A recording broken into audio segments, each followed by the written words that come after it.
Yani Ko'rshova Xalq banki mahallaviy ishlash mahalla bankida Abdurahmonman. Bugun sizlarga har bir oila tadbirkorlik yo'nalishida ajratiladigan kredit haqida tushuncha berib o'tmoqchiman.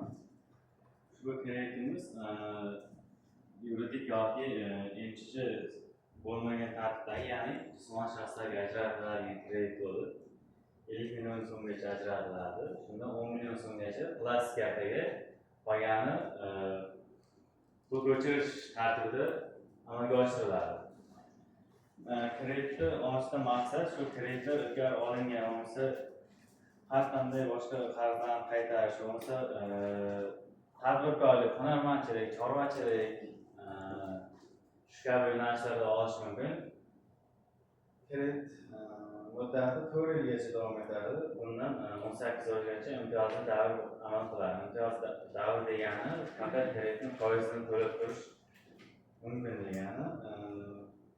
Bunda yillik kredit foizi